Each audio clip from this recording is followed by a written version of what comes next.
Good evening. My name is William Goodman. I have been an LPN for over 20 years. I worked in the United States Air Force. I'm with the Air Medical Evacuation System for 16 years, and I am a recent graduate of Galen College of Nursing with my RN degree. We're here to talk about central lines and the care of central lines, specifically routine care. It is my hope that by the end of this talk, you will understand the need for using good technique and not relying on gadgets when it comes to preventing infections related to central lines. The CDC tells us that central line associated bloodstream infections, or CLASPs, result in thousands of deaths a year and billions of dollars added to the cost of the U.S. healthcare system.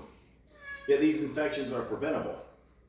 The CDC provides guidelines and tools for the healthcare community to prevent CLASPs.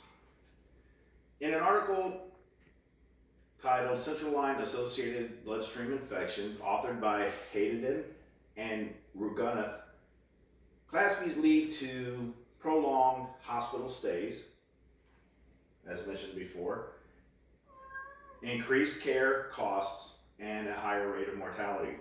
An estimated 250,000 bloodstream infections occur each year, annually. A paper titled Use of Disinfection Caps to Reduce the Central Line Infection Bloodstream Infection Culture Contamination Among Hematology and Oncology Patients tells us that the pathogenesis of the central line associated bloodstream infection commonly involves contamination of the catheter hub or access port. The part of the needleless connector that is connected to the tubing that is used for infusing or the syringe that is used to provide medication. Frequent manipulation and handling of this hub during the use of the catheter makes it particularly vulnerable as a portal of entry for microbes. One recent invention is the antiseptic cap barrier. It has been reported to be a passive and continuous disinfection of the hub, and it prevents the need for manually scrubbing of the hub prior to accessing. Study after study has shown little to no impact of these hubs, whether they be chlorhexidine or alcohol impregnated. Basically, it is a piece of plastic with a piece of sponge inside of it that attaches over the hub as a cap, and it's supposed to prevent microorganisms from adhering to the area and prevents the need for scrubbing prior to using it. One study in a NICU and PCUs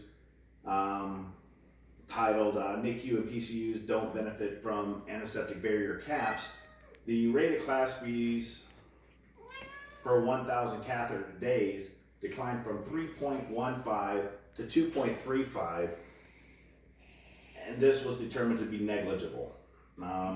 Basically, it really didn't improve the situation.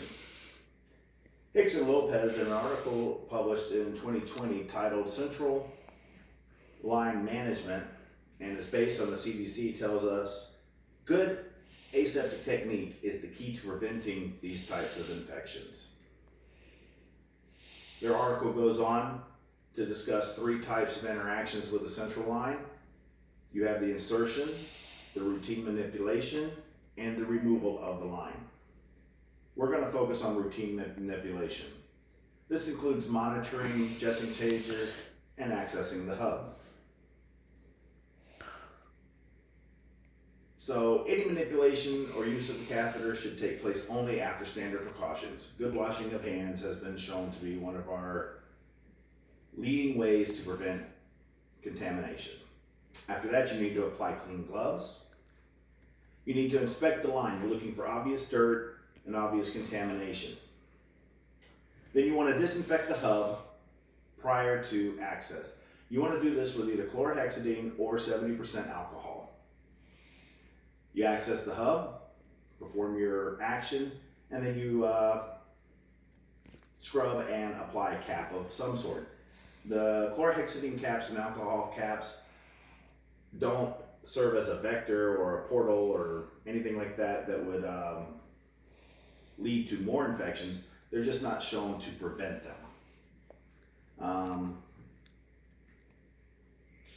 Then you have daily inspection. You should check the site every day for obvious signs of infection. Ensure that it is in good working order and it is in proper place. Dressing changes should be done every 5 to 7 days with a transparent dressing. However, if the dressing breaks or the seal becomes visibly soiled, it should be changed. When it comes to central lines, we need to focus on maintaining good technique. Special caps can enhance patient outcomes, but they are not a replacement for standard precautions and good, proper routine care. Thank you for watching my presentation. And remember, wash your hands, scrub the caps.